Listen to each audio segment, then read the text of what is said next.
a magical kingdom in a mixed up world. You're in the sweet spot, baby. You're in the sweet spot, girl. You're in the sweet spot, darling. It's a magical kingdom in a mixed up world.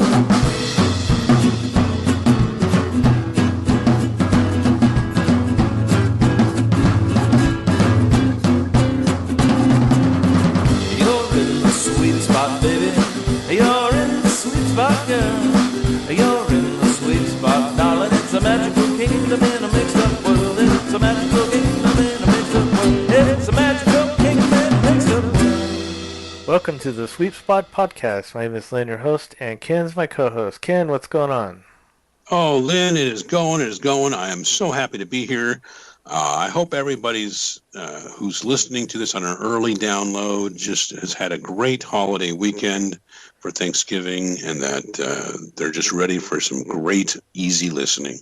That's right. This is episode 323. What? Oh my. That's quite the record there, Lynn. I can't believe it. Yes, and if you're wondering who we are both former Disneyland Custodial cast members, and we are the #1 Disneyland podcast, hosted by two former Disneyland Custodial cast members. Number one. And we're also authors of the books Cleaning the Kingdom series. We have 2 books out. And right now, you can get both of them individually or as a package on sale. It's our Black Friday week, whatever. It's going to go on until I change it. So I'm guessing which will be about Wednesday the 1st or 2nd of December. Somewhere in there it's going to go on until. But right now you can get each book for $13 plus shipping. Or you can get both books for $23 plus shipping.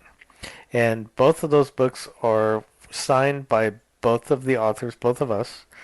And I will send those out to you. They'll come right from me. So go onto our website, thesweepspot.com, and you'll see where you can order one book, both books, or whatever you want there.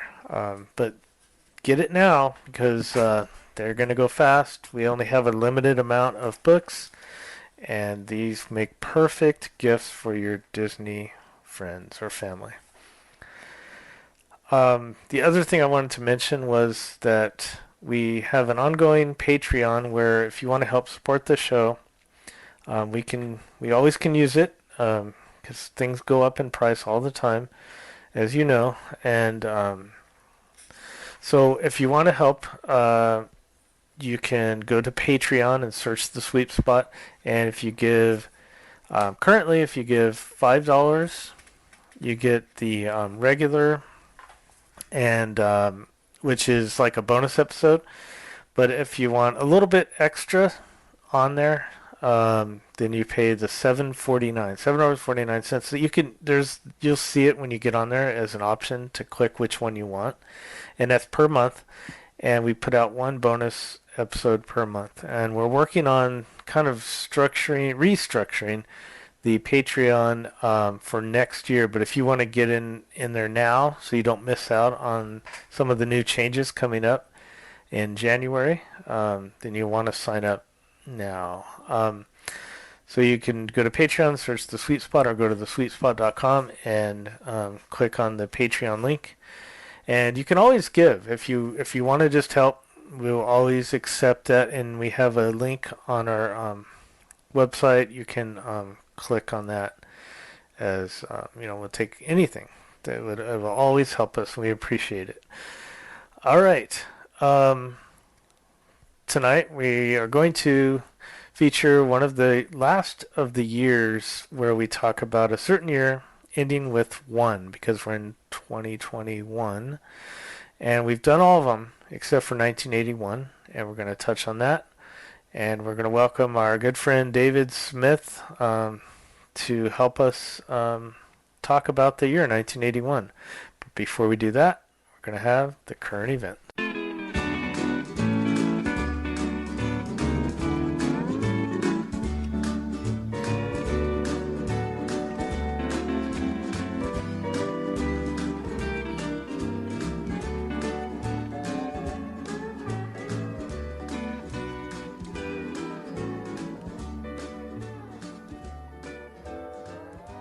Now we're going to have the current events. Ken, do you have anything for us? Oh, Lynn, I've got a few things, actually. There's, a lot of stuff broke after we did our last main episode, and, they tend to time these things so they break right after we do an episode. So Good. Here we go. Well, this is late breaking news, actually. Disneyland sells out of another Magic Key annual pass. All right.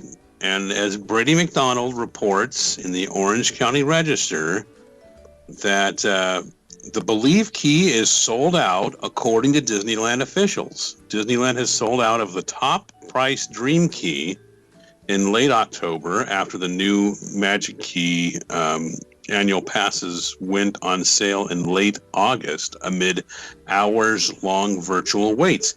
The other Magic Key passes, the Enchant Key and the Imagine Key and the Dumpster Key, which is the lowest one. No, I think I just added that. Remain on sale at this time, according to Disneyland officials. Of course, by the time people hear this, it might have changed again. Yeah. Disneyland's 4 new Magic Key annual passes, the $1,399 Dream Key, the $949 Believe Key, the $649 Enchant Key, and the $399 Imagine Key, went on sale August 25th. Pass holders pay more for increased access to the parks, with the Dream Key boasting no blockout dates and the Imagine Key having the most blockout dates. Of course, that's assuming reservations are available. Yeah. As it says later in the story, Magic Key reservations have been frequently unavailable through the end of the year. In contrast, the daily ticket calendar often shows availability virtually every day, with a few near-term dates sold out. Those are when you just purchase day by day. Disneyland's loyal fan base has grown increasingly irate over the apparent prioritization of daily ticket buyers over annual pass holders. So they're so irate they're going to show Disney by buying a one-day pass and going. No, that'll show them. That'll show them. Walt Disney World in Florida halted sales of its 3 top-priced Magic Keys earlier this week, leaving only the lowest-priced annual pass available for purchase. Wow. So they have a limited number of these passes they sell. Yeah. They put a pause on it, and then of course they also can, set up reservations for who can go to the parks on which days. Yeah. So Disney's staying in control here. Without warning. It just, this morning, they just posted it, and that was it. That was it. That's it, folks. Sorry. Yeah. The Mice Chat has reported on it, MiceChat.com. Dusty Sage has a piece called Believe It, Another Disneyland Magic Key Sells Out. And Laughing Place also covered it. So if you don't have access to the Orange County Register, then you can, go to those links and get it anyway. So, by the way, you can find all these links, of course, at thesweepspot.com in our current event show notes, because that's where we put them up so that you can, read these stories in their entirety. Well, kind of tied into all that, you can't just go to the parks anymore and just, spur of the moment. Disneyland imports Magic Band wearable tech from Walt Disney World. And that's another Brady McDonald story from the Orange County Register, that the next generation of the Magic Band wearable tech will be coming to Disneyland and Disney California Adventure in 2022, according to Disney Parks Chairman Josh D'Amaro. The Disney Magic Bands have been an essential part of any visit to Disney's Florida theme park since 2013, but wearable tech devices haven't made the trip west to Disney's California parks until now. The Magic Bands, similar in size to a Fitbit, are plastic bracelets that use radio frequency identification, which is RFID, electromagnetic fields, to identify and track Disney World visitors and collect user data during their stays at the Florida theme park resort and to engage in mind control. I think I added that last part. Disney World visitors use magic bands in place of theme park tickets and hotel room keys, as well as to make payments and unlock in-park experiences. The magic bands are also used as part of Disney's PhotoPass program and as a way to interact with some theme park attractions. Yeah, it helps customize some of the experiences for you based on your preferences, yeah. Wow. Magic bands from the Walt Disney World Resort will work at the Disneyland Resort. Oh. Disney World gave away generic magic bands to hotel guests and annual pass holders for years before ending the freebies. Magic bands can be upgraded to dozens of styles in a variety of colors and designs featuring Disney, Pixar, Star Wars, and Marvel characters. Base models in solid colors start at $20, with designer models going for more than $50 according to the Shop Disney website. So magic bands, genie, reservations. It's getting complicated, Lynn. Yeah. Everyone always said, "Oh no, they wouldn't do this at Disneyland. It's more of a locals park. It just wouldn't work very well." I just think that it doesn't sound like it's a necessity, so it's just something to enhance it. So I think it's fine, right? I don't know how well it'll do for locals, but then again, if people frequent a lot, then they'll just buy one and you can use it all the time, right? Once you buy it. Yeah. I think one of the best uses for it is going to the water parks, like at Walt Disney World. If you're at Blizzard Beach or Typhoon Lagoon, or if you've broken into the remnants of the other one that was there, River Country. So you did use them. You'd used it. But you could use those because that way you don't have to carry around. I mean, you just, if you want to buy something, it's like, oh, here's my magic band. You don't have to deal with any of that other stuff. And but people use their phones. I mean, you're always going to have your phone on you, but I don't know. That sounds good. Yeah, it's kind of like what's the difference between putting it on the phone and having it on the wrist? That's a good question. But to use it, is it going to cost more, or did they not say that? Well, you've got to buy it. Right, but once you buy it, once you buy it, I'm sure they'll come up with some way of, Yeah. To keep it going, you've got to keep paying. Oh boy. Yeah. Otherwise, it disappears. It dissolves. So Laughing Place covers that as well. Orange County Register points out that Disneyland tests Rise of the Resistance standby line without virtual queue. Now, this is a story from back on the 19th, and it says the Rise of the Resistance attraction in Star Wars Galaxy's Edge at Disneyland will begin testing a hybrid standby and virtual queue on Monday, November 22nd, according to Disneyland officials. Disneyland, so they did, and of course, I was seeing wait times of 3 hours.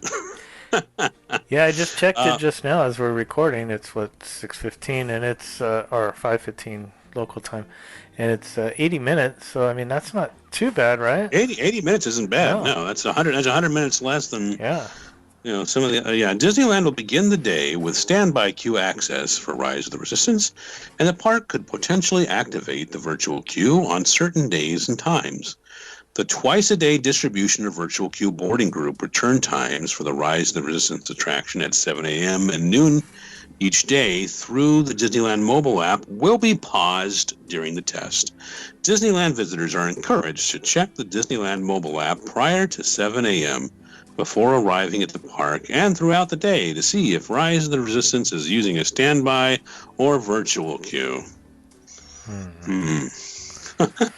Rise of the Resistance will be among the pay-to-ride individual Lightning Lane attractions that will be available through Disney Genie Plus when the new service launches later this fall.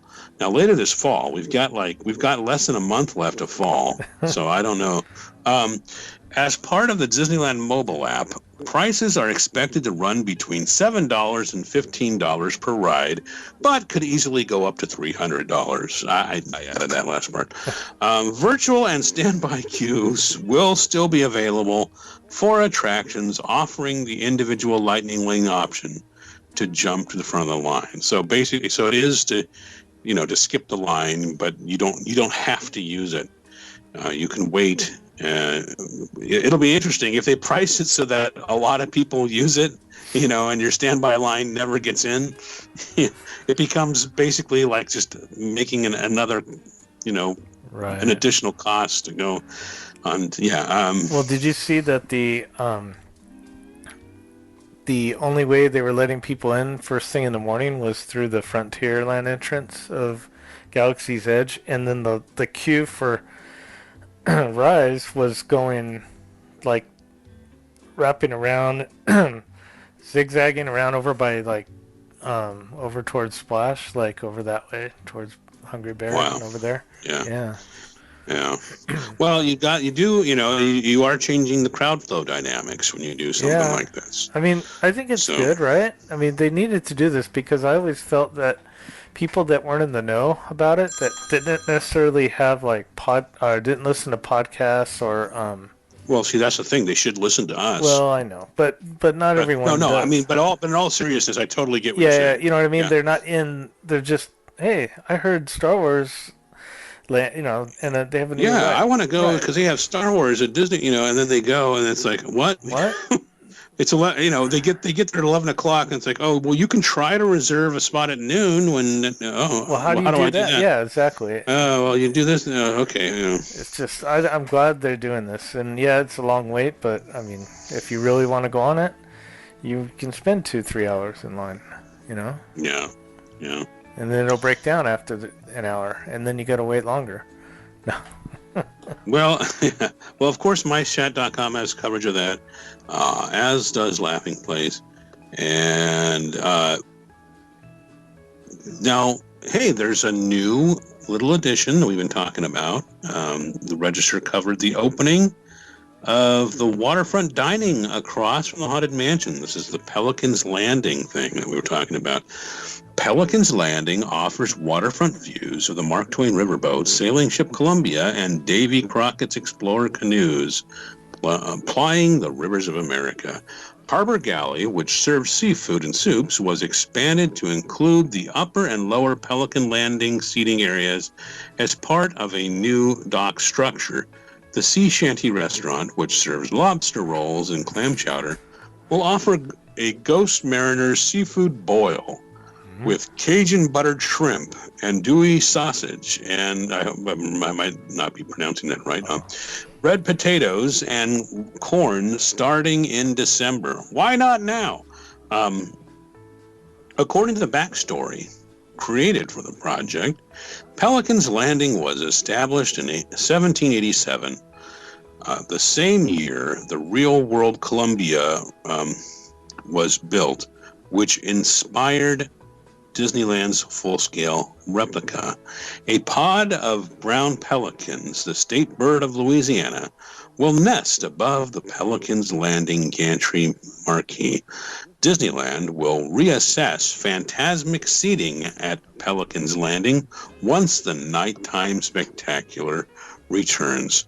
What do you think, Lynn? I mean, I have some thoughts. Oh, it looks good. I mean, they always needed more seating for that little restaurant there. Yeah, they definitely did. They definitely needed more seating, and that little corner of the park had just kind of, it's been in limbo.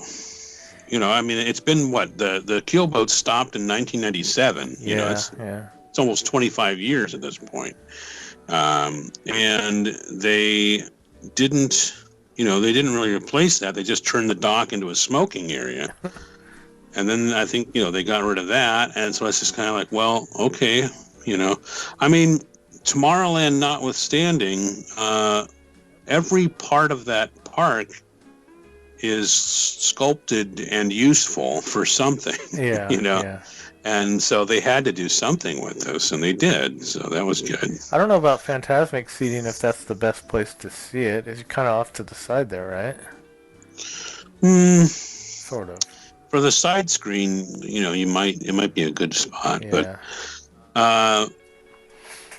but we'll see what they decide to do with that. The Laughing Place also covered that. The Orange County Register covered one of the bigger stories that Disneyland reimagines Mickey's Toontown for Runaway Railway launch in 2023. And Kevin Lively, who's Imagineering, and he recently worked on the Jungle Cruise, and he's actually announced that he was leaving the company because he didn't want to move to Florida. He called this his swan song, so apparently he worked on this. But as the story says, Mickey's Toontown will be transformed into a vibrant symphony of sights, sounds, and sensations, according to Tomorrow. Mickey's Toontown will close in March for construction and won't reopen until sometime in 2023. The new additions will include a water play area and fountain at the center of the reimagined land dubbed Centennial Park, and a dreaming tree with a grassy play area. The fountain will feature a statue of Mickey holding Minnie aloft like a ballerina as she holds a garden watering can. The land's centerpiece will feature water play tables by day, with the fountain brought to life at night in a unique spectacle that nobody will see because the land will be closed for fireworks. I added that last part. But the dreaming tree will be inspired by the tree a young Walt Disney would daydream under in his hometown of Marceline, Missouri. Children will be able to climb and play on the sculpted tree roots, popping out of an undulating topography. Concept art also shows a new climbing structure with slides added to Toontown as well. Slides. They've tried slides before and they got rid of them. Also, as far as the fountain goes, the water, remember Cosmic Waves? Yes. I mean, now they did keep the, they had the one over in Bugs Land, but of course now all that entire land is gone. Roger Rabbit's Cartoon Spin will get a new plot twist that throws Jessica Rabbit into the lead role as a private eye determined to stamp out a Toontown crime wave as part of the reimagining of the land. I missed that part of the movie. Was that in part 2?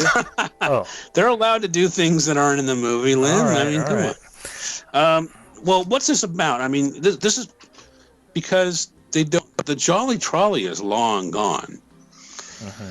And because that is, they can tear up the tracks and supposedly make it more landscaped. Now, when they say there's going to be grass that people can play on, I mean, are they talking real grass? Because if they are, how long is that going to last? I don't know. They probably got some kind of turf or something. Yeah, it's probably AstroTurf. Yeah. What are your thoughts on all this? Or do you want to finish this up first? Well, there's coverage from some other places, but that's basically the gist of it. They are, they really need to do. I can see that there's a point to tearing up the trolley stuff and making it more. I mean, remember how hot it was in working in Toontown? Oh, yeah. If they can make it more lush up there, that'd be great. I don't for a minute think that slides are going to come back and stay. I think that a lot of this concept art, as you know, how concept art works, a lot of people are picking it apart and looking at it under a microscope, and it, oh, look at this and that. And I think a lot of that is just to, that's not the point of it, although they did mention the grass. Right. But I don't know. I think that it makes sense because once they decided to put this attraction, the Mickey's Runaway Train, in Toontown, they had to do something with Toontown because they're going to have this brand new ride, and then the rest of it's just kind of faded out and kind of a lot of outdated stuff that doesn't work anymore. So it makes sense that they're doing this. It's hard to tell in the concept art, and they haven't mentioned anything, did they, about an entrance into Galaxy's Edge? But man, that was speculation. Yeah. But I think Mice Chat speculated that. Wouldn't that be that would really help with the flow of traffic in that park? It would take. It's not as simple as drilling a hole. You have to. There's a road. There's a backstage road, and all. They could do it though. Yeah, they could. If they really wanted to, they could do it. Yeah, they could do it, and I think that would be helpful. It's hard to tell, but it looked like kind of near Mickey's house over that way. There might be area room to do that, but I don't know. I think. Well, I mean, what else are they going to do with Chip and Dale's treehouse and the Acorn crawl? That's true. Yeah, hasn't been used. As it says here in the official Disney Parks blog, focusing on today's families with young children. I mean, did it stop focusing on, I don't know. I didn't know. Mickey's Toontown will feature new play experiences as well as open grassy play spaces for everyone to unplug. The land will have landscaping for both spontaneous family play and parental relaxation. Well, we'll see. I mean, there's a lot of words being used, but it's not, what we actually end up with is we'll have to see. Mice Chat did cover it, and who else? Mouse Planet was going back and going over the history. If they Mouse Planet points out, though it's popular with families with young children, the entire land has suffered from general neglect for quite some time. Chip and Dale's Acorn Ball Crawl closed in 1998. Wow. The same year, the interactive Toon Park closed. The Jolly Trolley was taken out of service in 2003. I mean, has it really been that long? That's 18 years. A Goofy-themed bounce house was downgraded to a walk-through attraction in 2006. And a number of the interactive elements throughout the land work intermittently or not at all. Remember that area where the payphones were that were near the restrooms? It was near that, like, where you were to walk backstage was on the right side there. Yeah. That little area, because last time I had been up there, there was nothing. There were no phones in there. It was just that little hollowed out little area. So I wonder if they'll do something. No phones? It was just... Yeah. Oh, no. I don't know. So there's a lot of little things like that they should... that area always had a hard time because of the sun. Baking on it. It was always fading, and so I'm glad they're doing it. Lots of concrete, just lots of concrete, and like I said, without the trolley, of course, I wonder what they're going to do with what have they done with the trolley storage space? It's over there next to Roger Rabbit's Cartoon Spin. Yeah. They've probably already used it for something. I mean, they could have Roger Rabbit queue or break area or whatever. But if the trolley, this will make sure the trolleys never come back because they're going to completely tear up the tracks and everything. Well, it's probably a safety hazard having those tracks run down the middle, right? Well, yeah, that I guess it's another consideration. Yeah. There's no point in having them there. I mean, unless they're part of a storyline. Yeah. But all right. Well, that's not the only thing being renovated. Downtown Disney. Oh yeah. To undergo multi-year renovations starting in January. So yeah. This is from Brady McDonald. Downtown Disney will undergo a major renovation that will see the popular Earl of Sandwich shop, the former AMC theaters, and other stores demolished to make way for a new mid-century modern designed addition to the Anaheim shopping mall. Yeah. If Earl of Sandwich is popular, then why would they be removing? I don't know. what gets me is the theaters. I mean, Disney's a movie company. They're not going to have theaters there? Well, they haven't had them. They've been closed now since they closed the first time. Remember when they closed everything down that first time? Yeah, because they were going to supposedly put in the hotel. Yeah. Yeah. I mean, well, I don't know. Do you think there's some kind of connection to? I've heard some other people say that there looks like a connection between the new Tomorrowland, how they redid that entryway, how it looks a little bit mid-century, also a little bit, and then this now. But there's probably I don't know, but I doubt it there's seems any weird connection about Earl of Sandwich because it's very popular. It's one of the only places in there where you can get a full meal without making a reservation or anything.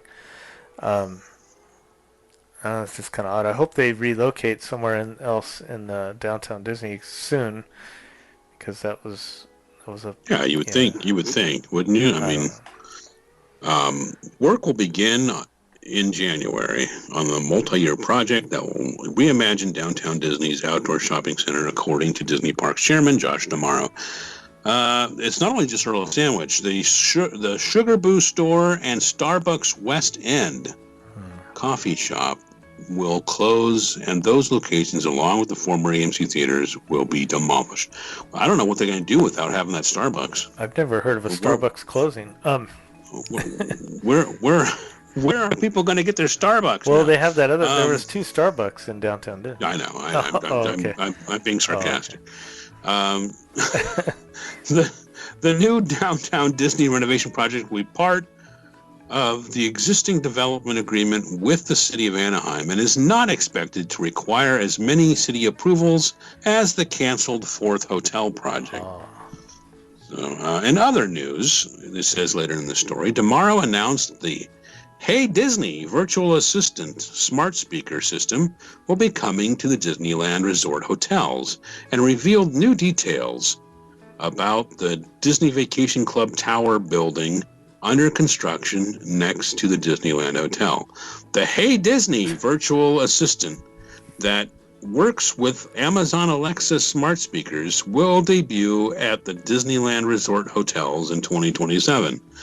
Hey Disney, already announced for the Walt Disney World hotels, is expected to roll out over time at the Disneyland Hotel, Disney's Grand Californian, and Disney's Paradise Pier Hotel. You said 2027.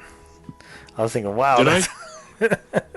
Yeah. I need to get my glasses cleaned. 2022. So it's kind of a weird name, right? Hey Disney, like it's just calling out a company name. Like you think they would have said like Hey Genie or something like that. Wouldn't that have been more appropriate?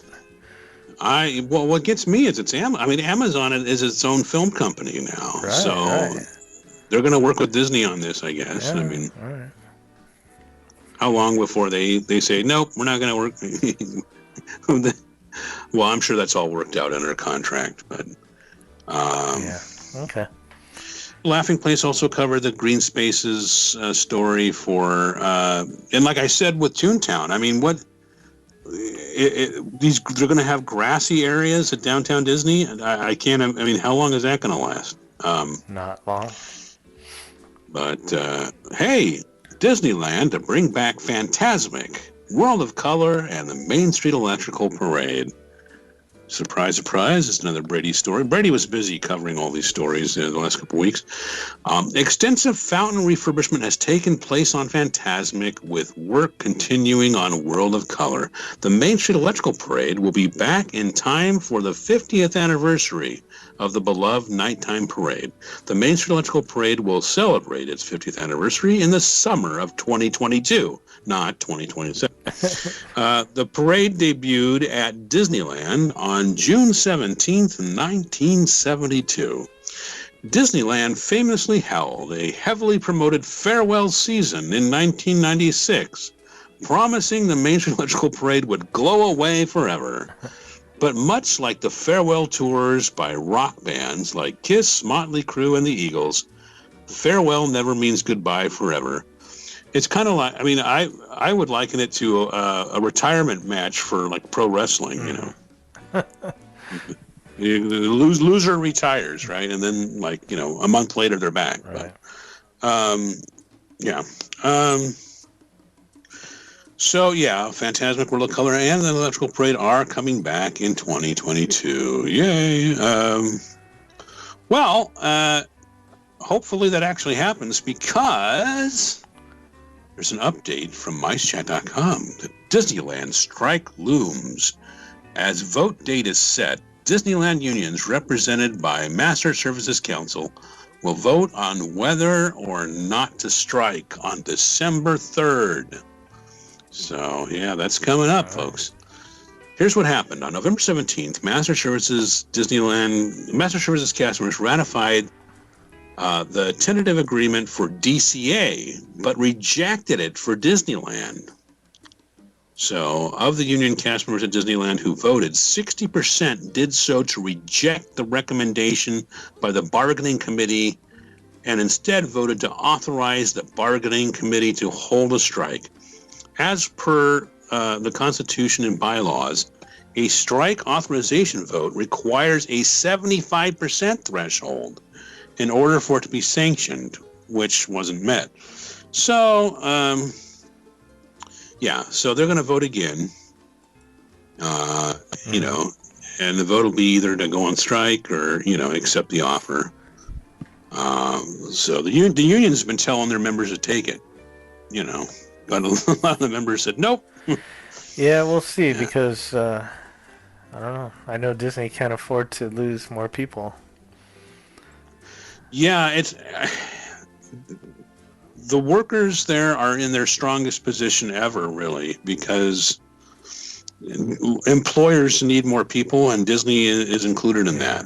And so they could, you know, say, no, we're going to hold out. But another thing I noticed is that it's all, you know, specific, like $1 price increase or, you know, $1 wage increase. But it's like, with inflation as it is right now, it's like maybe it should be tied to, maybe there should be an inflation index on some of that. Yeah. Because a $1 increase right now, it probably isn't going to be the same as a $1 increase in 6 months from now. Right.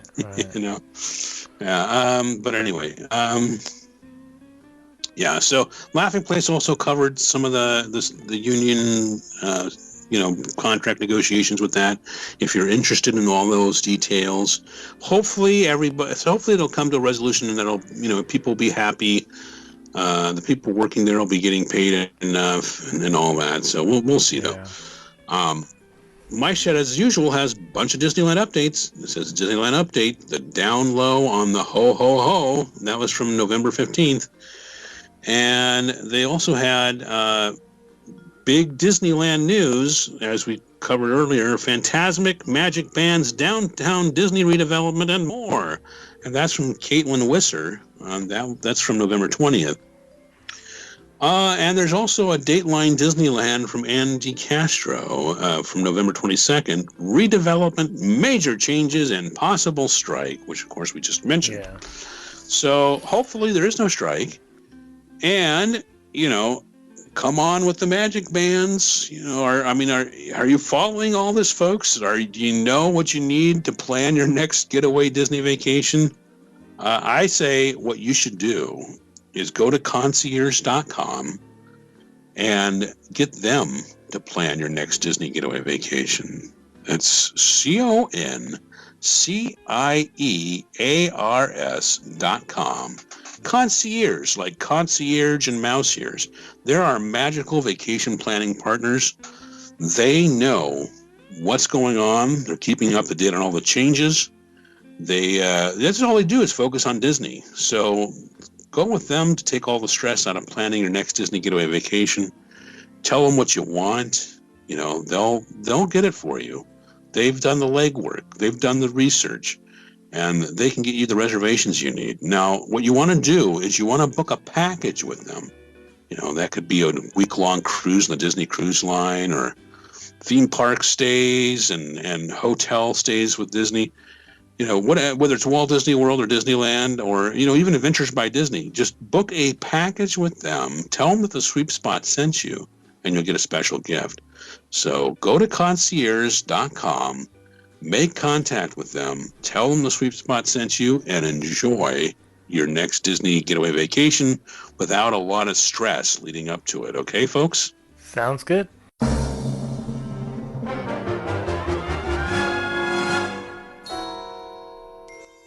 Hello, everyone. This is Eric Johnson with Concy Ears, and welcome to the D180. While Ken and Lynn cover all things Disneyland, in the D180 we take a spin around the rest of the Disney universe, and we do it in 180 seconds. Let's jump right in. We start our journey at, Disneyland? Huh. Am I reading that right?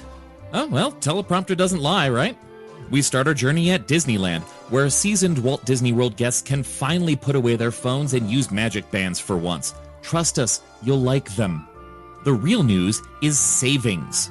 Book trips to the resort hotels from January 3rd through April 7th, 2022 and expect some deep discounts. Starting now, you can book premium rooms at the Grand Californian Hotel and Spa or at the Disneyland Hotel for 25% off. Standard rooms still see 20% off. If you like staying with a view across the street from DCA, rooms at Paradise Pier are 10% off. See? Disneyland content. We do it from time to time, don't we? Whew. Now let's get back across to the East Coast for some Walt Disney World news, right? The recent Destination D23 event revealed some fairly crucial new unveilings. First and foremost, those interstellar travelers, the Guardians of the Galaxy, are set to land at Epcot in summer of 2022. Visitors to the park would be remiss if they, missed the giant show building behind the former Universe of Energy Pavilion at Epcot. From far away, it's almost easy to overlook the giant sky blue box that will house one of the longest indoor roller coasters in America. The ride is only part of the fun. Guests will approach the wonders of Xandar Pavilion and see a life-sized replica of a Xandarian Star Blaster ship outside. Inside, exhibits demonstrate the incredible technologies and artifacts the Xandarians are willing to share with Earth. Of course, the Guardians will also make their debut on the East Coast along with Glenn Close's character Nova Prime. This roller coaster is the first at Epcot and one of the few in the world to premiere a reverse launch. Also, it's the only to use the revolutionary Omni Coaster car that allows it to rotate along with all that rocketing about. Also, most of the news ends with the cryptic phrase, "I am Groot." Huh.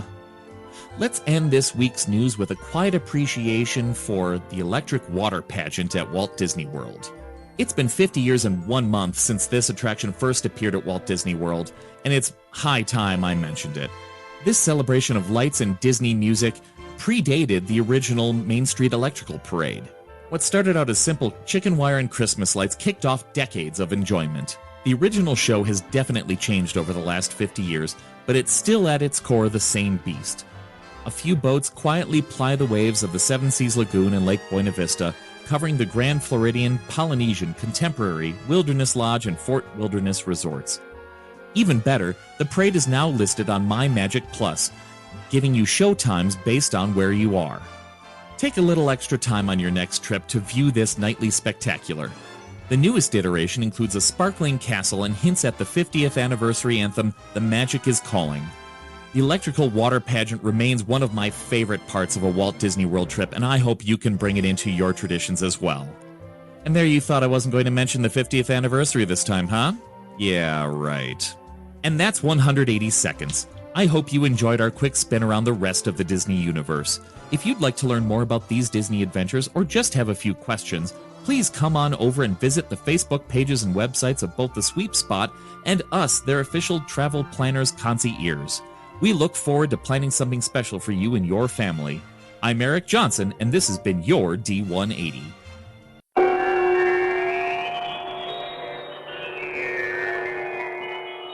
Far beyond the normal limits of magnification, countless millions of molecules and atoms make up a strange and fascinating world, where electrons travel faster than thought itself, and the tremendous energy of the nucleus defies description.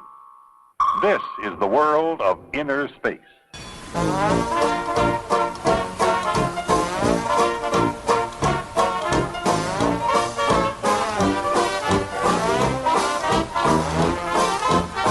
Greetings, folks. This is your captain speaking from the wheelhouse. Welcome aboard the Mark Twain, Queen of the Riverboats, Still almost.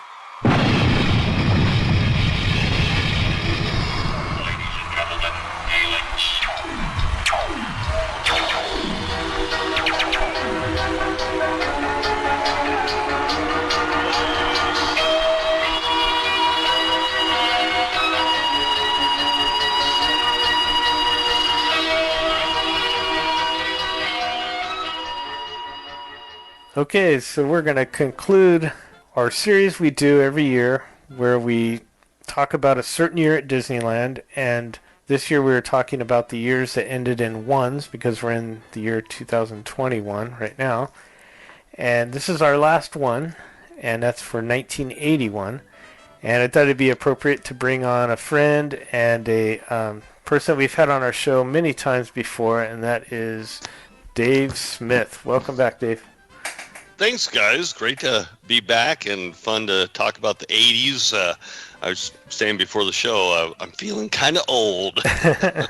Nah. Well, for people who, there might be new listeners and they don't know, they think Dave Smith. That sounds familiar. Not that Dave Smith. I'm the Dave Smith, the other Dave Smith. Yeah.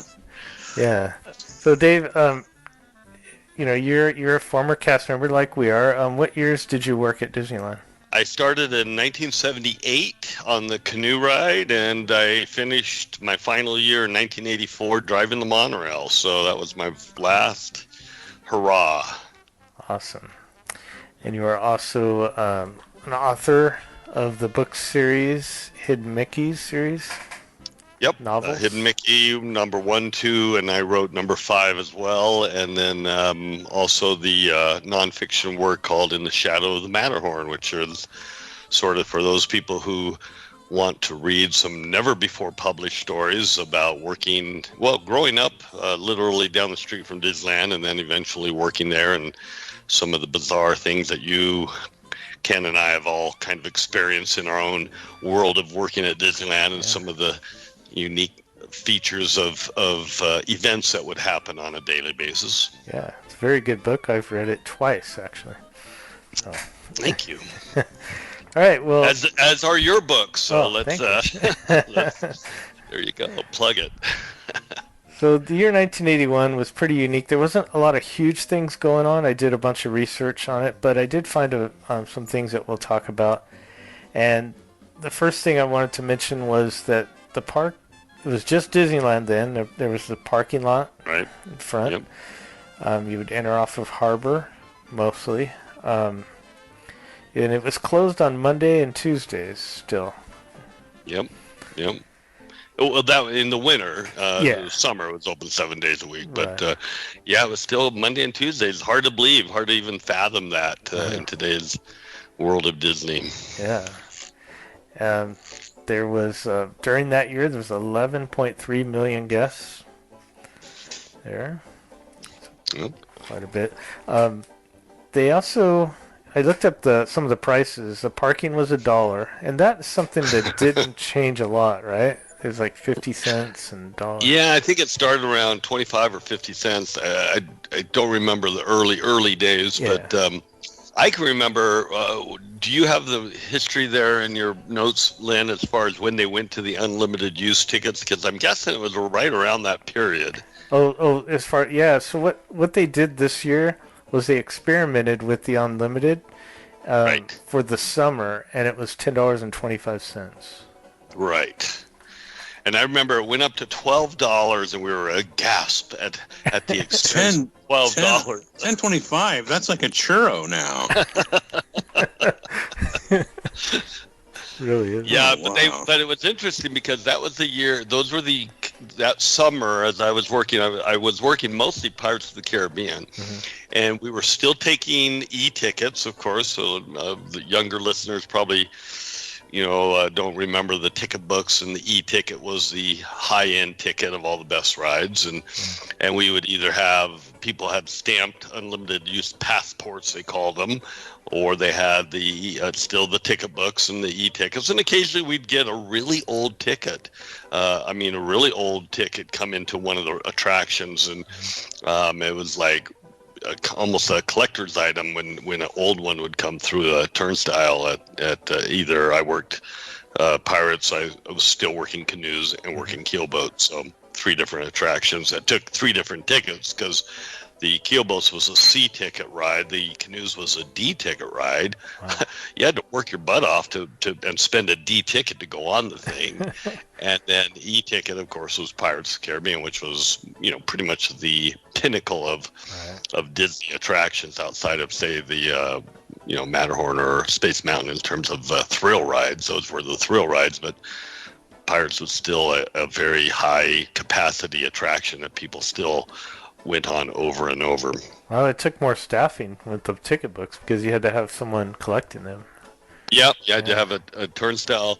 You still kind of did just because of guest control, but yeah, we did take tickets, and then you had the load and unload positions on Pirates, and then you had the tower, which was the dispatch tower, and that was where the fun began because you had the 15 or 16 ultra or infrared cameras, so we could see everything going on in the ride when we weren't busy dispatching or receiving loads. So very interesting working that attraction. Oh, I bet. What'd they do with all the tickets they collected? We were supposed to tear them up. Oh, really? And just throw them away that night? Or? Yeah, we were told, as I remember, we'd tear them in half, and they went into a slot, like, a little, like a box, a slot that fit the thing, and they'd go into a box or a bag, if I remember, and they were just destroyed. I did keep, every so often, a very old ticket would come in, and I'm sure against company policy, I would keep that ticket because I could sense, because we were moving to the unlimited use tickets, I knew that tickets were going to be scaled completely out. So if an older ticket came in, I somehow it found its way into my pocket. Wow, I don't blame you. I hope Disney doesn't come after. Yeah, yeah, they'll do that. They're listening to you, and they're going to.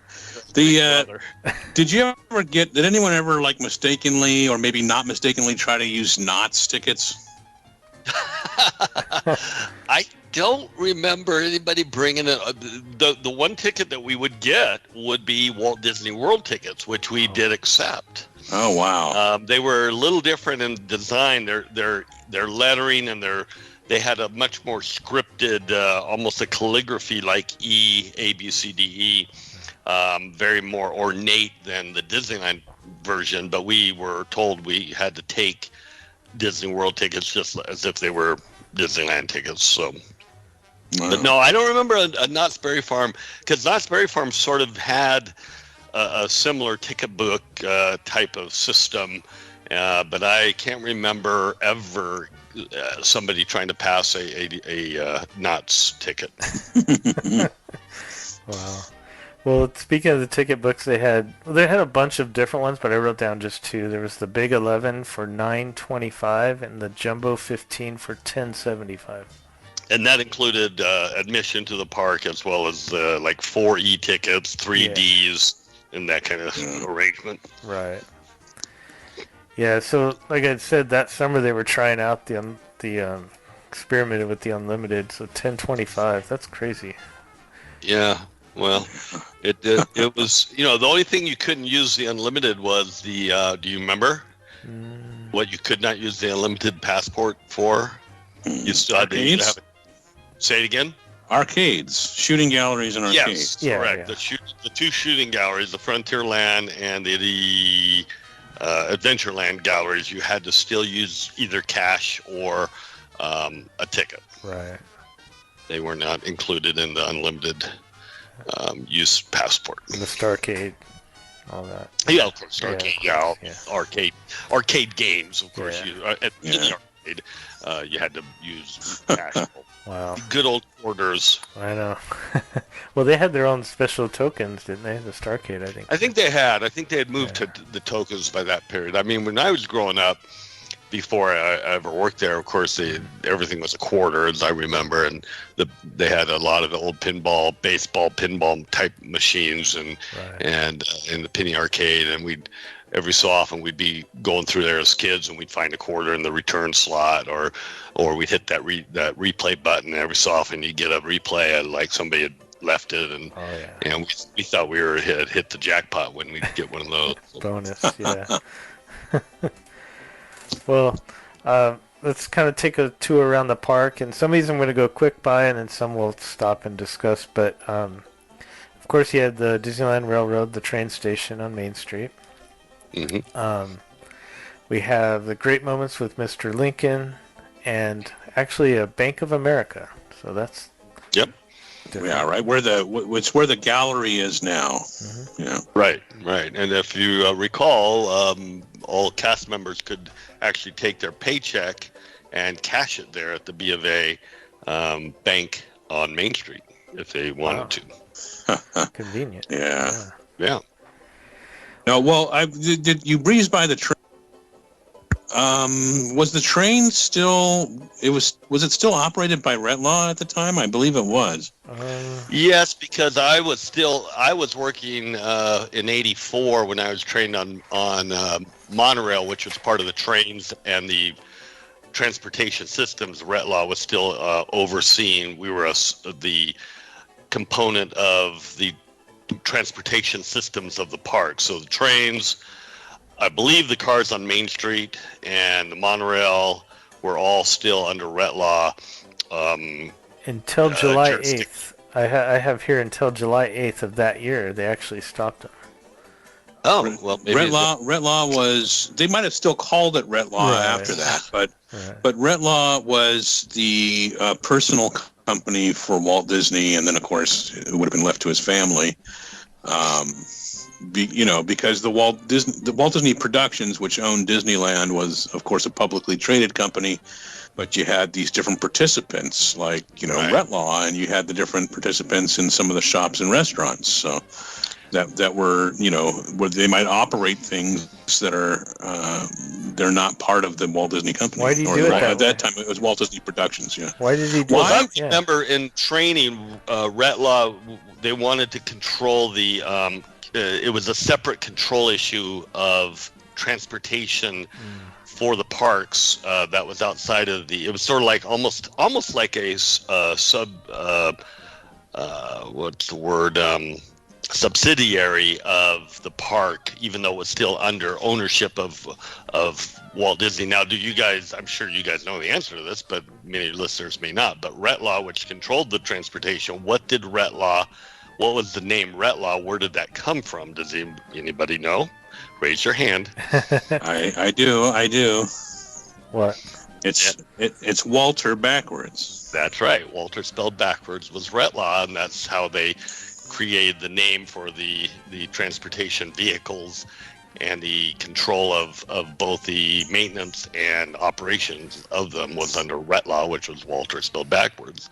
And as I recall, parts of Disneyland also fell under MAPO, which was money that was generated through the movie Mary Poppins, was directed towards some, and I'm blanking, I'm getting old, I can't recall the actual what MAPO controlled, and maybe, Lynn, that's something you can look up, but MAPO was another subdivision of the Walt Disney Corporation. Wow. Yeah. Yep. Yeah, I don't know offhand. But I do recall hearing that. I just don't know where. Yeah, it's been too long for me.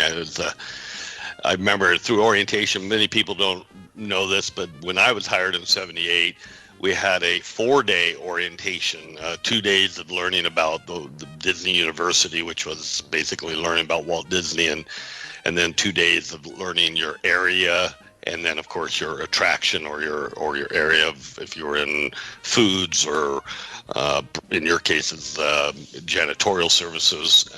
I believe, was it 4 days for you guys as well in your era, or what, had it been cut back to 2 days? I think when I was there in I hired in 1990. I think it was still full. It was either 3 or 4 days. Yeah. Mm-hmm. Oh, so MAPO is the division that the animatronics, audio animatronics. Oh, okay, yeah. There you go. Thank you for finding that out. So we have that. Also wanted to mention, as you go down the street more, the Plaza Gardens is something it's there, but it's not titled that anymore. But They used to have Yeah, that that was restaurant there. And, on the right side, on the east side of Main Street. The Plaza Gardens was the last restaurant before you turned towards Tomorrowland. Is that correct? If I remember right, Plaza. You're talking about Plaza Inn. Yeah. Plaza. Was that part of Plaza Gardens? Plaza Gardens was the big band. Plaza Gardens was where the bands would play by the castle, which is now the, what do they call that? The Fantasy Fair? Yeah. Yeah. Well, to me, that was always Carnation Land. You are correct. You are correct. Big bands would play under that gazebo-like structure, and I remember some of the big trumpet players. I can't really some of the big band names, and I'm blanking out on them right now. But that was on the left side or the west side. Yeah, they called it Plaza Gardens also, but okay, man, there you go. Different names, yeah. So that was there. And there's a lot of different little things on Main Street, but we've had shows where we talk about all the shop changes and everything in restaurants.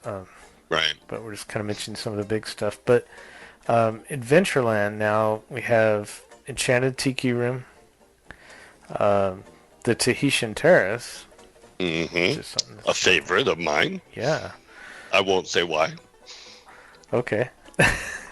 Because of the Tahitian dancers were part of the Tahitian dinner show, and it was a very entertaining show.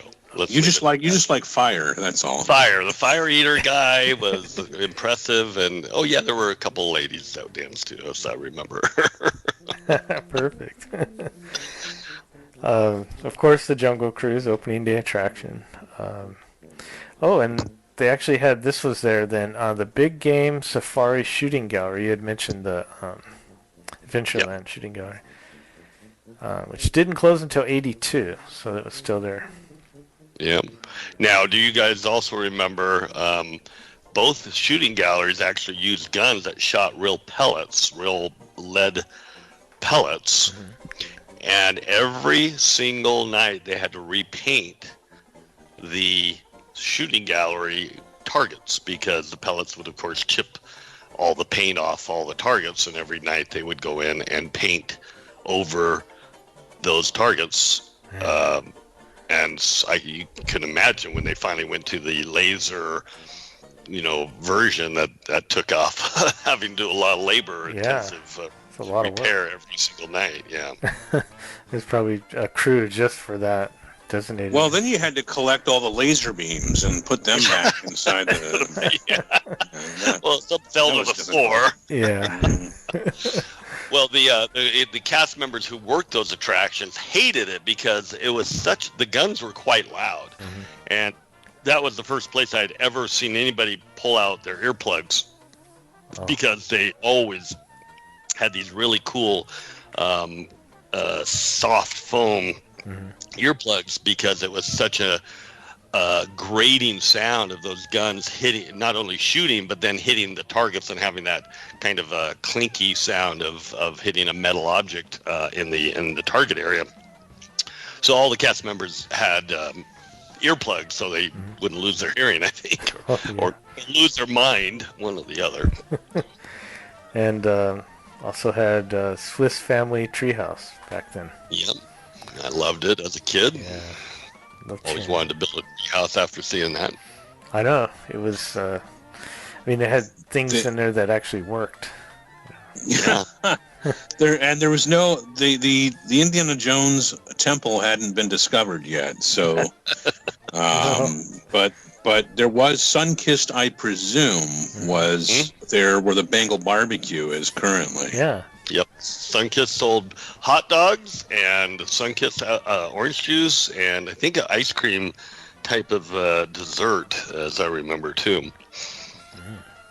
But they had good hot dogs. I'd go over there on a break and beg one of the girls working there for a hot dog, and somehow I'd get one.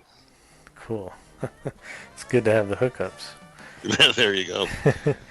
So we'll move into New Orleans now.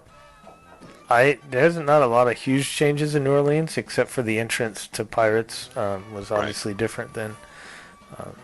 But just had it was a nightmare in our day because there was no bridge, and there was the queue just would go back and forth. It would go around. There was an overflow queue between where Indiana Jones is now. There was an overflow queue that would go back and then circle back to the front. But I mean, basically the entire queue for Pirates of the Caribbean was right there in front of the attraction, and it blocked people flowing into Adventureland because they would come out pretty far. And it was very difficult. You talk about the chain link. We'd have to put the little posts in the ground that had little holes in the ground to put the queue post of the stanchions, and then the rope that would guide the people through the line. But that was pretty complex, as I remember setting that up many a day when the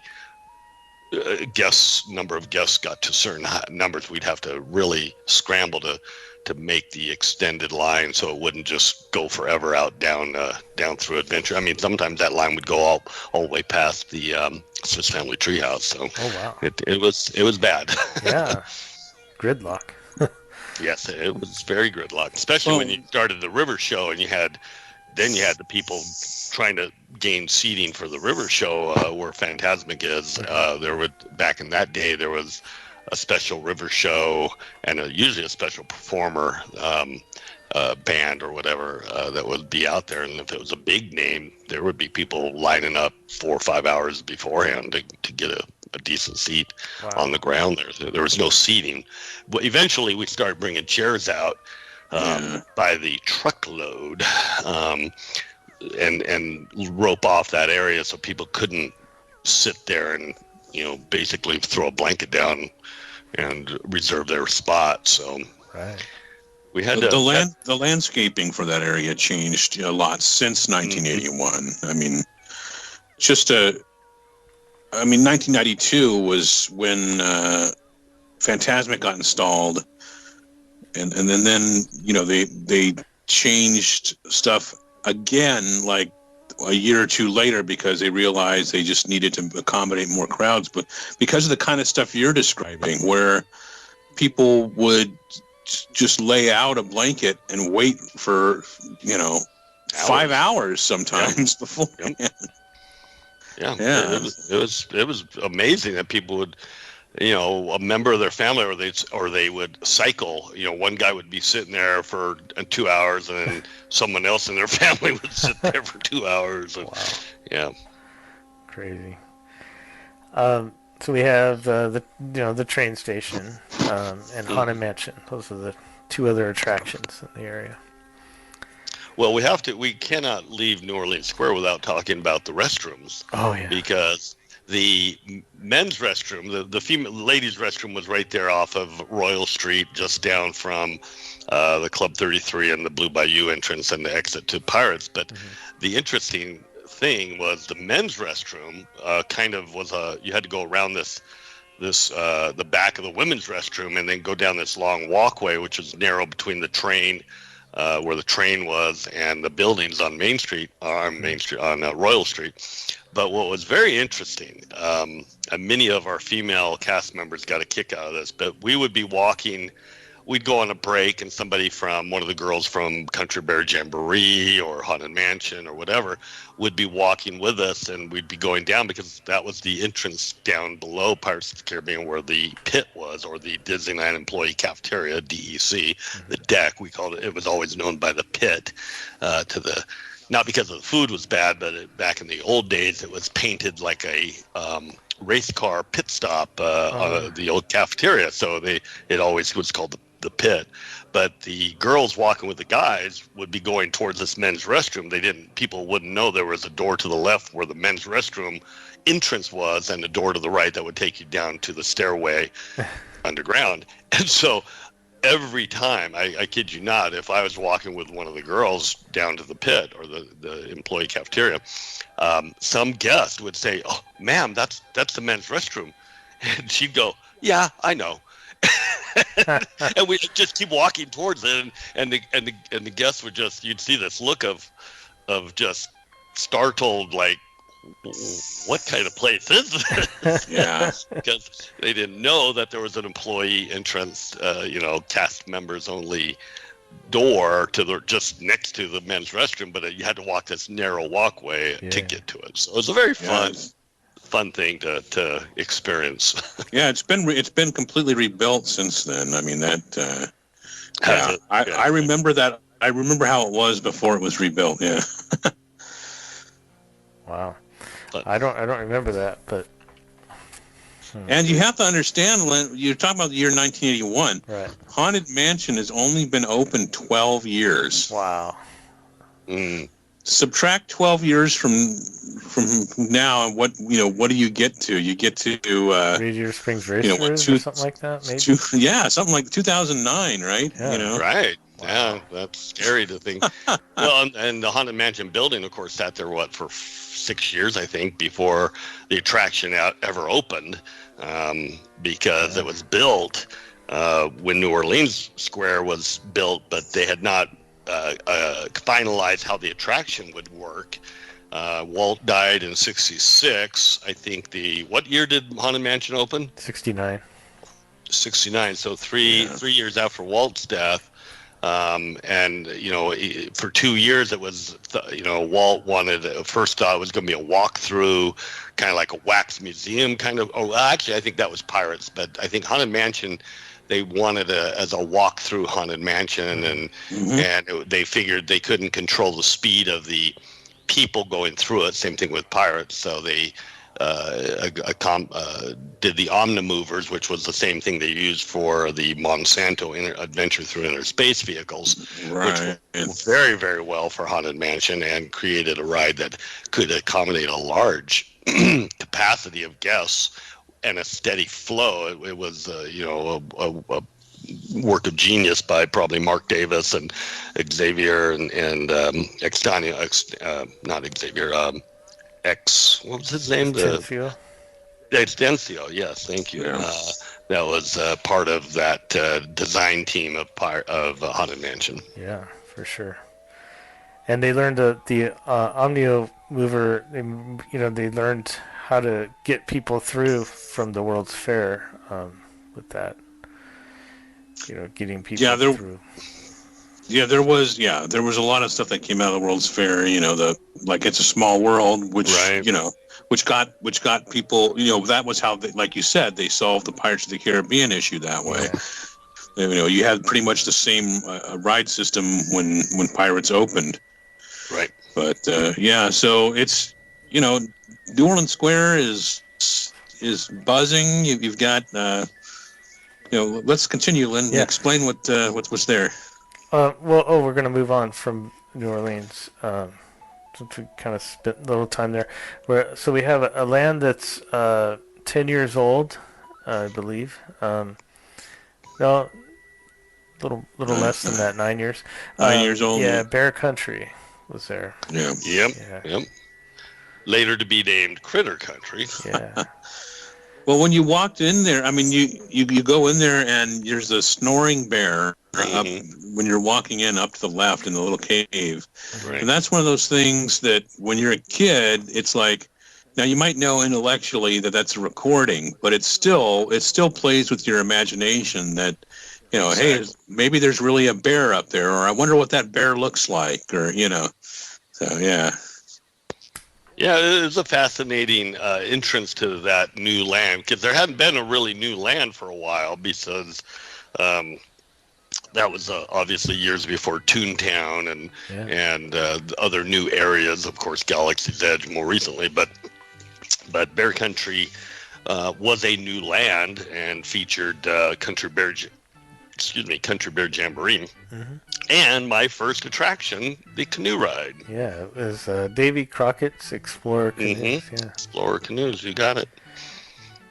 Did you have the coon cap? Oh yeah, had to wear a coonskin cap, and we had the cool looking pants with the leather fringe on the sides, and the they were. I mean, I'd have to say we were blessed with wearing probably one of the cooler looking outfits in the park. What kind of shoes did you have? moccasins. Were they really? we were barefoot and wore moccasins, and they were relatively comfortable, but they were leather, kind of like almost a suede moccasin, and with a rubberized sole on the bottom, but we were barefoot in them, and so we were also very comfortable in the fact that we could, if we were in the back of the canoe where nobody could see us paddling the canoe, steering the canoe, we'd take our shoes off and hang our feet over the edge into the water and let our feet cool off on a hot summer day. Now, did you have to turn those in to costuming every shift, or did you hang on? Yeah. Oh, really? Well, you could keep. Well, typically we kept our moccasins. We would turn in our pants and shirts every day, just because we just didn't have to do. I guess we could have, but I think we all kept our moccasins pretty much the whole, for a month. Right, you find a pair that fits really good, you want to hang on. Yeah, you don't want to give them up. Yeah. Exactly. Yeah. So that was it for the. I mean, we did a whole show a few episodes ago, all on Bear Country, the history and everything. So we're not going to dive into that too deep. But okay. The next thing we have is Frontierland, and there's a ride that you had worked on, the keel boats. Yeah, but we were still in New Orleans Square. Was that technically? Yep. Mm-hmm. Okay. Mm-hmm. Yeah, it was in front of Pirates of the Caribbean. So until you got all the way around in front of the Golden Horseshoe, that's where Frontierland began. So the Mark Twain and Columbia were both Frontierland operations. We were either trained in one land or the other. So in New Orleans Square, I was trained on pirates canoes and keel boats. So that was technically a New Orleans Square, NOBC, New Orleans Bear Country attraction. Was that a cast member thing, or was that like on the map it said it was New Orleans? It was a cast member thing. I don't know if you looked at a map, if it was, or a ticket book. I'd have to look at a ticket book to see if back in the day when the keel boats, which were a sea ticket ride, if I wish I had one in front of me. I have a bunch of tickets framed up in my house, but I'm not in that part of the house. So the sea ticket, I believe it probably said New Orleans Square, if I'm not mistaken. Okay.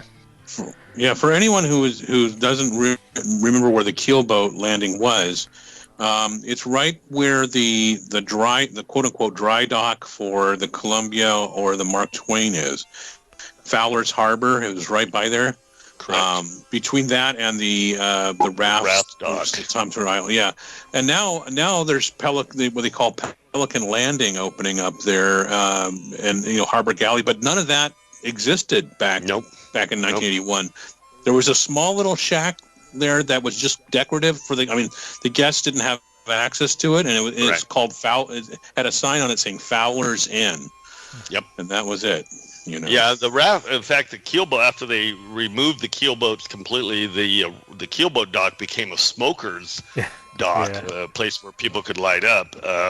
But interestingly, before Splash Mountain was built, Fowler's Harbor had a big hill right behind where you were just describing, Ken. That fake little Fowler's Inn building, a little facade there, had a hill. And when we worked the canoes, the only way to get up on that hill was to where the canoe dock basically began on the far, I don't know, that would be the north side of it. You could access the top of that hill, and it was kind of fun. You could go over the top of that hill. There was a picnic table up there, and it was all pine trees, so nobody could see you up there, but you could also go down to, there was a trading post. I don't remember what it was called, whether it was the Indian Trading Post or Bear Country Trading Post, but there was a trading post that sold coonskin caps, among other things. And on the top of that trading post the roof was made of grass, real grass. It was actually watered every night. And it had this beautiful, thick, green, long type of grass that hung over the roof, and it made up the whole thatch of the roof.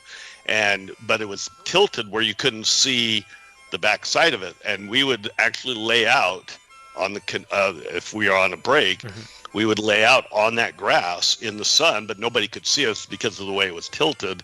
None of the guests could see us laying out and getting a few rays during our 20-minute break. So there's a little trivia for you. Yeah, I like that. That's funny. Yeah, you mentioned the rafts to Tom Sawyer Island. That was right there. Yep. The Columbia Mark Twain, of course. Yep. And I have the Golden Horseshoe Saloon, and they had the show with Wally Bogue was still going on at that time until '82. Mm-hmm. Yeah. Right. It's amazing. And then his what was his name? I'm trying to remember. Does it have the name of the guy that took his place? No, I don't. Very good. He kind of studied under Wally Bogue, and then when Wally retired, I'll come up with the name one of these days. Really good entertainer, but a lot of people don't know that Golden Horseshoe Review has a place in the Guinness Book of World Records. Oh yeah. The longest running stage show of all time, and it ran for 30, 28, 29, 30 years of, I can't remember how many total years without stopping. And so it was longest running or the most consecutive. I don't know what the record was, but that's cool. And then of course Big Thunder Mountain, which was only 2 years old at that time. Probably it opened in 79 or 80. Yeah. Can't remember exactly what year it opened, but it was right around that period. Yeah, I think 79. So. Yeah. Yeah. Yeah, it was September. They finally got it open September of 79. I think they might have intended to get it open earlier. You think why open a new attraction after the summer ends, but that's September of 79 is when it officially opened. Well, I remember they had a lot of technical problems with Big Thunder, and that was probably the reason why it never even came close to opening on their hopeful date somewhere during that same summer or before that summer even. But the interesting thing about Big Thunder was it created the Big Thunder walkway from Fantasyland into Frontierland, which up until that time you had to always go back through the hub. Mm-hmm. On Main Street to get into a new land, and so it took a little pressure off everyone going through the castle to get back to the hub to go into Frontierland if that was where their destination was, so they could come around the back of Big Thunder, which was an interesting addition, which you never saw prior to that. Of course, now you have Galaxy's Edge, which has that whole back corridor, I guess you could call it, into it. But that was the opening of the Big Thunder walkway, passageway, pathway. I forget what they called it. Trail. Yeah, probably that was it. Yeah, I'm glad you mentioned that because the next area we were going to move into is Fantasyland from that direction. So first thing on your left is the Skyway to Tomorrowland. Mm-hmm. Which closed, what was that, Ken, 95? 94? Let's see. 95? Somewhere in there, right? 94, 95? 96? Sorry, I had my microphone turned off and I was having trouble turning it back on. It closed in 94. 94. And, now this is still the old Fantasyland, okay? Mm-hmm. Because they opened a new Fantasyland in 1983. So this is 1981. It's the old Fantasyland. Yep. Yeah, so things are starting to wind down, starting to get to prepare for that. I assume that year. The first major renovation of almost an entire land. All the Mr. Toads, Peter Pan, Snow White. I think they added the Snow White ride, didn't they? Or was it? No, that was Pinocchio. They added Pinocchio because it was called Fantasyland Theater there before. Yep. And Pinocchio had been considered for the Discovery Bay expansion, because they were going to have a Dumbo circus area. But when that didn't happen, they just went ahead and took the plans for Pinocchio and put it where the Fantasyland Theater had been. Yes, we had Skyway, Casey Jr. Train, Dumbo, Teacups, and And then you mentioned the Fantasyland Theater, which closed December 20th of that year. So right at the end. Anybody want to remember who sponsored that theater? I don't.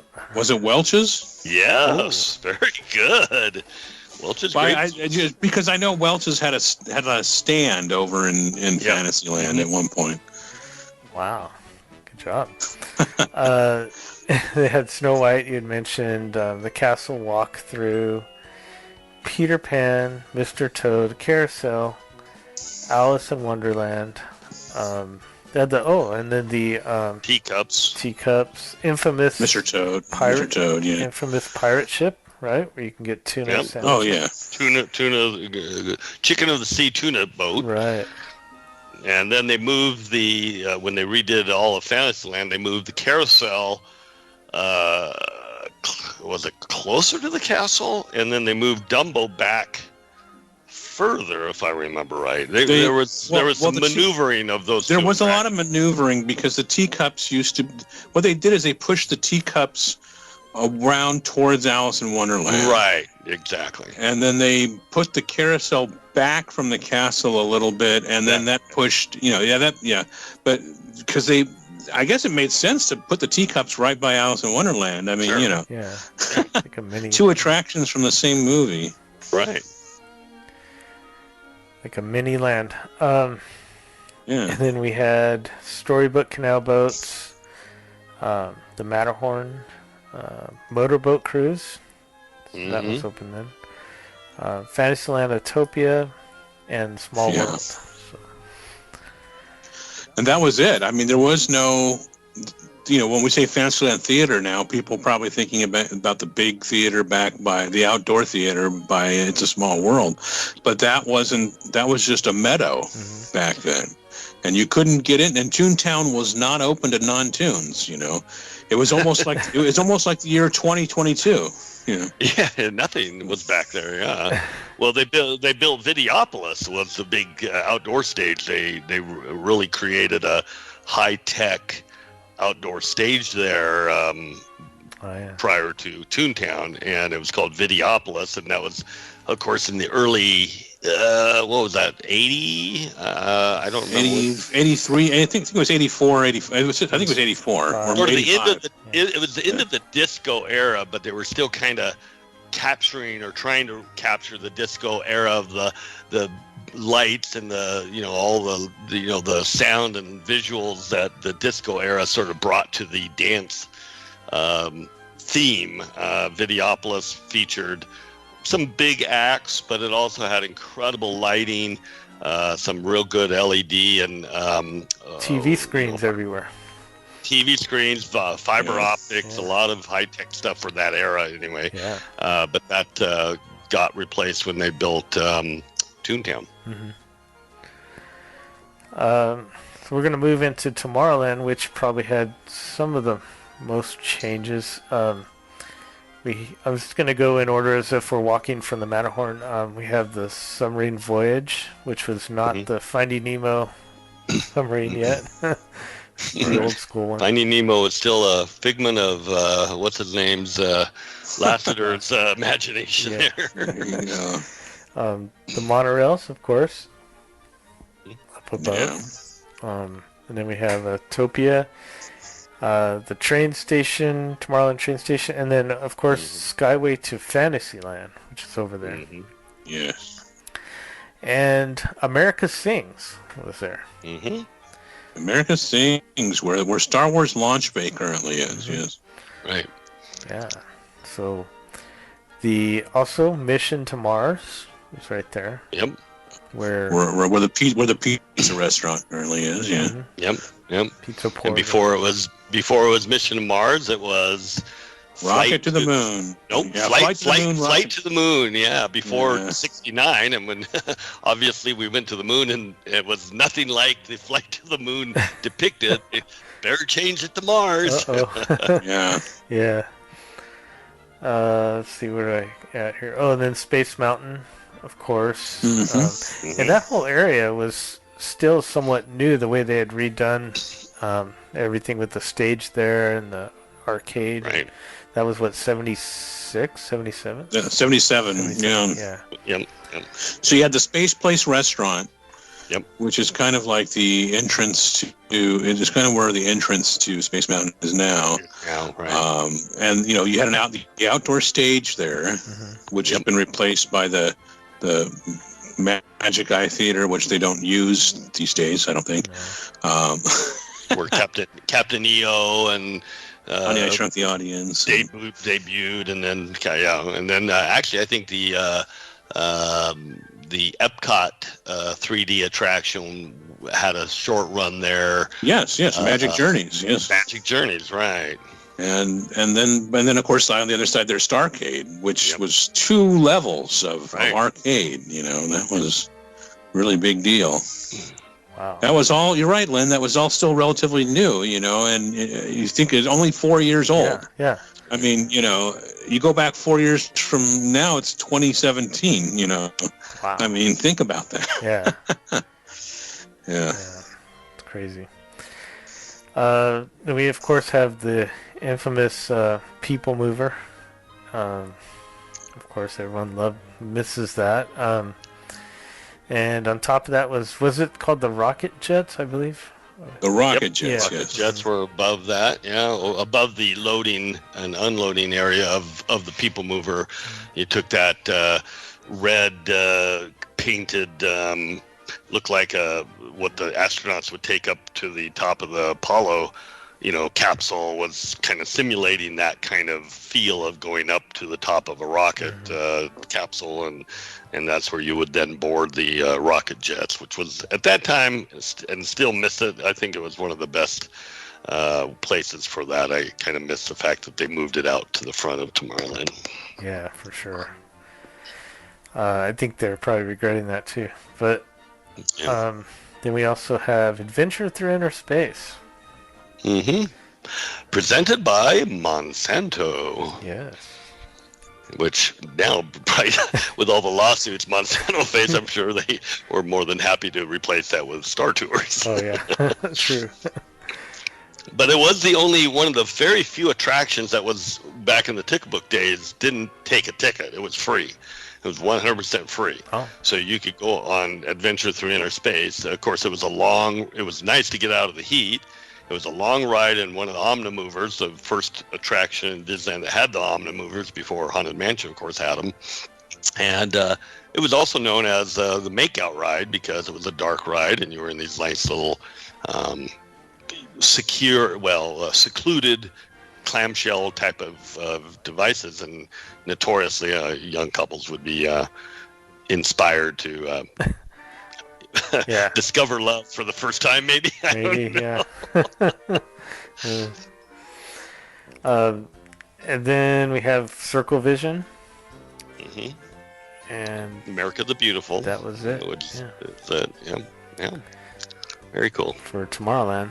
I have a few things here I'm just going to name off. We had a parade called the Family Reunion Parade. That was a day parade, because then at night during the summer, they had the Main Street Electrical Parade still. So. Hey, guys, I'm going to have to leave you. I've got another meeting I got to run to, so I'll let you guys enjoy the rest of the show. Great. Well, thanks for joining us, Dave. Sorry, guys, I've got to run, but thanks for having me. I look forward to seeing you guys soon. All right. Okay, so we had the Main Street Electrical Parade during the summertime, and they had the Family Reunion Parade. So, and also, that year we hit the 200,000 million guest. Wow. That's ever been in Disneyland up to that point. Estimate. I'm sure that's not exact. No, I'm sure they know. I'm sure they know exactly how many. They also had some weird days. They had a thing called Small World Days. I don't know what that's about. If we had Jim Corcus, I'm sure you'd know. They had America Sings Weekend. That was something else. They had two weekends of that. I mentioned that July 8th, Disney bought Retlaw, so there was no more. Those attractions that were under Retlaw were now under just Disney.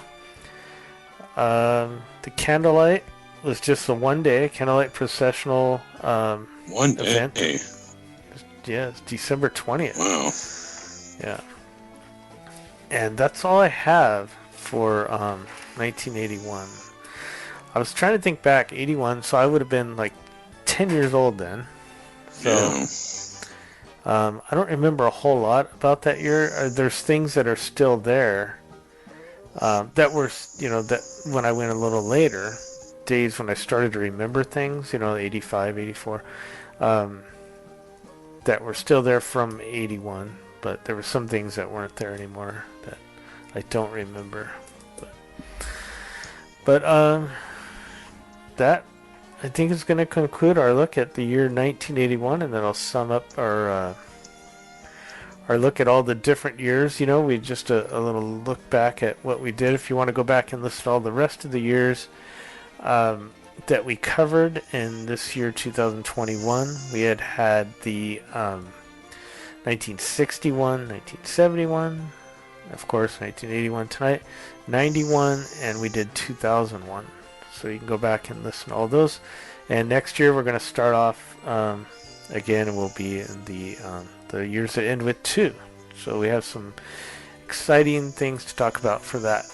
Yeah, but I just wanted to wrap up by saying, look, Walt Disney World's been open for 10 years at this point. Oh yeah. And they're building Epcot Center. So, a lot of the attention for the company is focused at Walt Disney World. And the studio isn't doing very well. So a lot has changed at Disneyland since this time, and it's just kind of interesting just so much has changed since 1981. So thank you for going on this journey with us. Do listen as we wrap up the show, because we always have important things to say the last few minutes.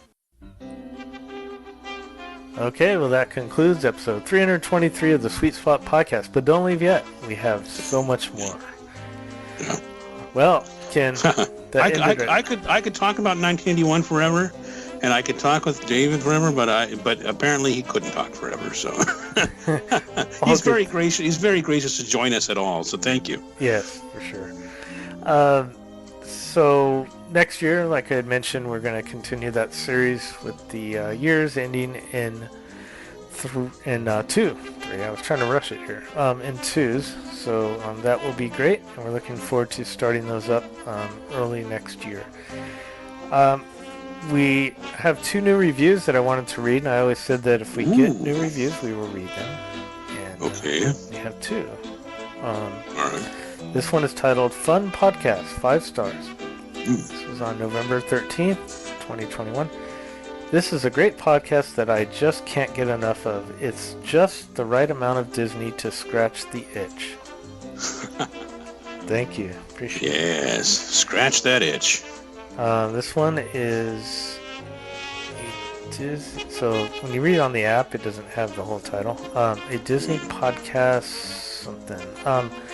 November 17th, 2021. From, that last one is CMG82, and this one is from Reclaw Malicia? I don't know. All right. Sorry. 5 stars, and it says, great content, interesting interviews with guests, and timely updates/news. Overall, a fun podcast to listen to when you're in the mood for a little more in-depth Disney. If you love this podcast, check out their books as well. I picked up Cleaning the Kingdom during a Disneyland trip a while back and loved it. Looking forward to getting the second book soon. All right. That's like the best kind of review. Awesome. I love it. Yeah. So, if you've been listening to the show for more than a few episodes and you like it, leave us a review and we'll read it on the next episode. I wanted to mention the t-shirts. We always have those. We have a couple, we have the new designs. We have the Galaxy's Edge trash can, and we have the updated logo. And you can get those and the older ones that we have on TeePublic. Search the Sweet Spot. You might have to put the Sweet Spot Disneyland or something like that. But we also have a link on our website, thesweetspot.com. But check out those shirts. They also have mugs, and you could get hoodies and masks and phone cases too. Yeah, phone cases, stickers, I think magnets. So you can get all that over at TeePublic. And also, don't forget about the books. They're on sale right now, just for a few more days. So go over and get the books while they're on sale. $13 each. You can get them signed. What a deal! I know. You know, I told Lynn, Lynn, you're practically giving the books away at these prices. You shouldn't do this. He goes, I'm going to do it, Ken. I'm going to do it. And I'm like, all right, fine. So buy him before he comes to his senses. I know. I'm going crazy over here. Okay. Well, thank you all for listening. And definitely. And spread the word. I hope you've had a great Thanksgiving. And if you're listening to this after that, well, I still hope you had a great Thanksgiving. But spread the word. Let people know where they can find us, okay? That's right. And we'll talk with you next time.